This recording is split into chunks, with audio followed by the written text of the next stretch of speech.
Bueno, pues hablamos ya, por ejemplo, del ritmo de trabajo que puede tener un obrero. Y ahora vamos a observar, por ejemplo, el ritmo de trabajo que tiene un puesto más alto que un obrero. Por ejemplo, un profesionista, ¿no? Un empleado de escritorio, ¿no? Que dependiendo de la labor a que se dedique, puede ser en la industria, puede ser en el comercio, etcétera, no sé. Una actividad empresarial, ¿no? Puede ser generando, por ejemplo, contenidos, ¿no? Por ejemplo, no sé, un programador o un periodista, en fin, no sé, ¿no? Este tipo de personas, un diseñador, por ejemplo, últimamente ha habido un incremento de diseñadores, por ejemplo, ¿no? Entonces, este tipo de personas, vamos a analizar qué pasa con ellos, ¿no? O sea, igual son programas mentales que están metidos y que nos están metiendo todo el tiempo, para que no nos demos cuenta que los estamos sosteniendo como programas mentales y funcionemos en base a ellos o con base en ellos, pero nada más, o sea, sin cuestionar, sin proponer, sin nada. Simplemente, ahora sí que tú trabaja, cállate y trabaja. Y no digas nada, no pienses y haz las cosas porque te conviene, porque te estamos pagando y porque pues la empresa tú le perteneces a la empresa. Tú eres un bien más de esta empresa, ¿no? Entonces no te piensan como humano, como ser humano, te piensan como un engranaje más, como una máquina más que estás ocupando ahí recursos, que estás generando gastos a la empresa y pues van a tratar de explotarte al máximo, siempre bajo el fin del lucro que tenemos, ¿no? Entonces, este empleado de un poquito de más, digámoslo así, categoría, pero pues realmente lo que tiene es un poco nada más de conocimiento en muchos de los casos, de cultura, tal vez un poquito más de cultura, en fin, de preparación, y gana un poco más. Pues mira, este empleado lo que hace es que agarra y empieza su carrera, sale de la universidad, le cuesta trabajo que lo contraten, hasta que lo contratan, en fin. Por ejemplo, esa es otra, ¿no? Nos explotan demasiado cuando somos estudiantes, ¿no? En aras de que somos estudiantes, el fin del lucro y la enfermedad mental de los dueños de los patrones, de los dueños de las empresas, hace que de repente cada vez pidan más a personas, a estudiantes para emplearlos, ¿no? ¿Por qué? Porque obvio que a un estudiante le van a pagar mucho menos que le van a pagar allá a alguien que se graduó y que ya es licenciado, ya tiene la licencia, digámoslo así, ¿no? Para ejercer su profesión, ¿no? Entonces obvio que les conviene por ese lado, y de nueva cuenta es el fin del lucro, o sea, es explotar a como dé lugar por cualquier lado posible que se pueda, ahorrarse lo más posible de dinero, porque yo lo que quiero es, como buen patrón, enriquecerme más y gastar menos. Bueno, entonces estos empleados de primera categoría, si quieren llamarlo, todavía no llegamos a los de primera categoría, pero de un mejor nivel, vamos a llamarlo así, económico, pues ya les alcanza en uno de estos para comprarse un coche, y después de ahorrar y de sacrificar su vida en estas horas que les digo diarias de estar yendo al trabajo, ya se compran un coche. Y por ejemplo en el caso de la capital del país, pues bueno, vemos los problemas que tienen ahí por la sobrepoblación de la capital y por el exceso de autos y los problemas viales, y que se pasan horas en el trayecto de su trabajo a la casa y de la casa a su trabajo, y en fin, todos los días, y etcétera, ¿no? Entonces estamos tan acostumbrados a vivirlo, a experimentarlo todos los días, que perdemos de vista, perdemos un poco la perspectiva de las cosas, y no nos damos cuenta que esto está planeado para que sea así. Esto ha sido pensado para que sea así, es decir, porque todos son intereses. Uno de los intereses primordiales, por ejemplo, de los que detentan ahorita el poder actual, es el petróleo. En cualquier lugar del mundo que ustedes volteen, nuestros vecinos del norte, los señores árabes, en fin, en cualquier lugar donde haya la explotación de este recurso no renovable, que además es altamente contaminante cuando se usa como combustible, pues ese es uno de los intereses más grandes que hay encima de todo esto, ¿no? Hay una sobreprotección a esos banqueros, a esos capitalistas, a esos industriales, a esos seres que ya vimos que pueden ser perfectamente psicópatas, que ocupan esos lugares y que no les importa la humanidad, no les importa el humano, el hombre, lo único que quieren es seguir consiguiendo sus objetivos, y hay quienes se deleitan en ser sádicos en la forma en cómo logran esos objetivos, ¿no? Es uno de los intereses, y así podemos ir viendo los intereses que finalmente son como en las más altas esferas, como los combustibles, como las energías, porque la sociedad y todo para funcionar necesita una energía para funcionar, ¿no? Entonces, ahí están esos intereses ocultos y a la vista, y bueno, entonces nos damos cuenta que todo esto obedece a un plan muy concreto, que no nos damos cuenta que estamos llevándolo a cabo y estamos haciendo que sea real y sea posible. Pero pues por ejemplo ahí tienen al empleado de nueva cuenta. El empleado se compra un coche, y al comprarse un coche está volviendo a cerrar el círculo y está volviendo a hacer posible que todo esto sea posible, que toda esta realidad se lleve a cabo como es, porque con su auto va a consumir gasolina y va a hacer que el que es dueño del petróleo, de la gasolina, se beneficie, ¿no? de este consumo, ¿no? Entonces no se generan medios alternativos reales. O sea, hasta la fecha apenas estamos empezando un poco ahí a medio tener autos híbridos o autos eléctricos, pero realmente no es una opción real, no es una opción verdadera, o sea, porque no hay abatimiento de costos, porque no les interesa a los productores de autos, porque están de alguna manera aliados con los productores de las gasolinas, del petróleo. Pues no les interesa tener medios alternativos, porque ya no entra dentro de sus negocios.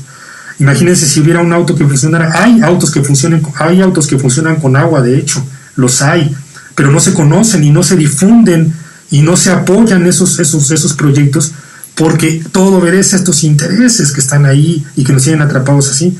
Pero el empleado común y corriente que se transporta de su trabajo diariamente, de su casa a su trabajo y viceversa todos los días, pierde de vista esto por estar envuelto en la rutina que agarra, se mete a su cochecito, lo prende y empieza a circular por las calles, y prende el estéreo del coche, el radio, y empieza a escuchar ahí el lavado de cerebro que le hacen los noticieros, y le empiezan a programar miedo, le empiezan a programar a reforzar el programa en el que se encuentra produciendo, con una serie de discursos que le meten en ese momento, ¿no? Entonces va ahí muy feliz, llega a su trabajo.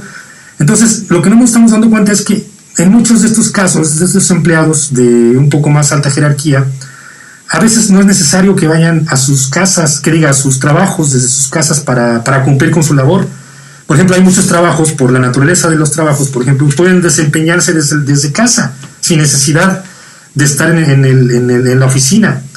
O supongamos, no todo el tiempo, ¿no? Ok, a lo mejor me estoy yendo a un extremo, pero bueno, hay que ver los justos medios, ¿no? A lo mejor no todo el trabajo lo va a hacer siempre desde su casa, pero a lo mejor ahí es donde están las propuestas, ¿no? ¿Por qué no pensar en que se puede ir a su trabajo ciertos días de la semana, estar en su casa desempeñando parte del trabajo que tiene que hacer, ¿no? ¿Por qué a fuerza tiene que pagarle el patrón al empleado por su tiempo y no por lo que hace? O sea, son las propuestas, ¿no? O sea, otra propuesta es esa, ¿no? O sea, ¿por qué no hacer, a lo mejor me voy a extender un poquito más en esta cápsula, espero que ya sea la final, y después de este bloque, y después nos encontraremos nuevamente, ¿no? Porque hay muchas cosas de qué platicar, o que yo quiero exponer de alguna manera, ¿no? Para incentivar. Pero bueno, ¿por qué no pensar que podemos hacer una, vamos a llamarle secretaría, dependencia, asociación civil? Porque muchas veces las obligaciones de lo que es obligatorio que haga el gobierno no lo hace, y tenemos que terminar haciéndolo nosotros, los ciudadanos. O sea, a lo mejor terminaremos haciendo esto nosotros, los ciudadanos, por nuestra parte. Pero bueno, ¿por qué no hacer una asociación, un centro de estudios, ¿no? Que se dedique a investigar, ¿no? A investigar como lo hace el INEGI, el Instituto Nacional de Geografía, Estadística e Informática, y de aquí en nuestro país, que saca las estadísticas, ¿no? ¿Por qué no a lo mejor puede ser incluso hasta dependiente del INEGI o paralelo al INEGI, no sé, ¿no? Pero que se dedique específicamente a averiguar cómo está distribuido y cómo está funcionando el sector productivo en la sociedad actual mexicana, por decir, porque es lo que más inmediatamente tenemos, ¿no? ¿Por qué? Porque pues imagínense que tuviéramos la posibilidad de que nos arrojara resultados este centro de estudios, en los cuales nosotros pudiéramos tener gráficas, ¿no? Gráficas en las que nos indicaran, oye, mira, o indicadores específicos, ¿no? Pero bien concretos, ¿no? Que nos arrojaran y nos dijeran, oye, mira, me arroja estos resultados. Yo aquí encuentro que hay muchos empleados que están desubicados. Mira, aquí hay unas empresas que hacen lo mismo que hacen las empresas donde está contratado este empleado, pero se encuentran más cerca de la vivienda de este empleado, ¿no? De las viviendas de esos empleados, de sus lugares de donde viven, de donde habitan, ¿no? Sus casas.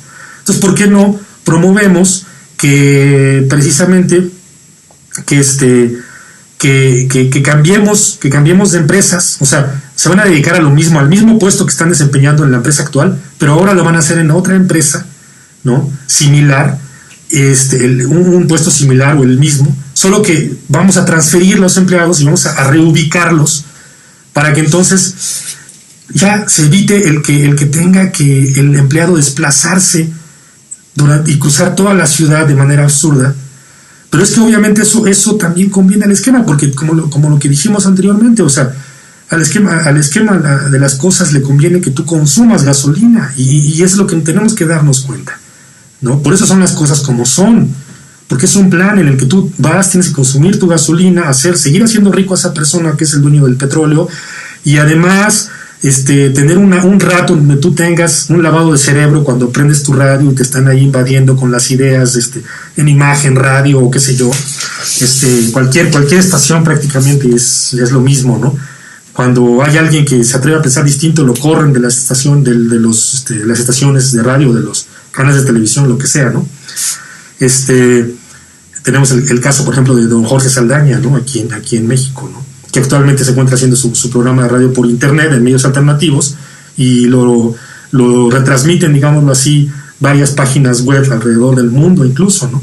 Pero bueno, el caso es que todo esto forma parte precisamente de ese esquema, que la gente no se da cuenta, lo repite, lo reafirma día a día, lo lleva a cabo, y tenemos que darnos cuenta que eso es lo que está pasando, pero podemos, para ver que podemos cambiarlo, ¿no? Y lo podemos cambiar porque nos conviene cambiarlo, nos conviene que nuestra vida en la ciudad no sea un infierno. O me van a decir que sí les gusta pasarse 2 horas, perder 2 horas de su vida transportándose de su casa a su trabajo y de regreso. O sea, ¿a ustedes les parece eso coherente? ¿Creen que es justo que diariamente tengan que gastar 2 horas o 1 hora de su vida en tan solo transportarse de un lugar a otro? Entonces, ¿por qué no hacemos eso? ¿Por qué no vamos generando esta opción? ¿Por qué no vamos siendo más inteligentes, más racionales y de parte más humanos con nosotros mismos, ¿no? Y cambiamos un poquito estos programas que nos afectan, ¿no? Y las opciones, y damos propuestas. Entonces esta es una propuesta finalmente. Solo queda en eso. No me interesa por el momento hacer otra cosa, porque además no puedo hacer otra cosa.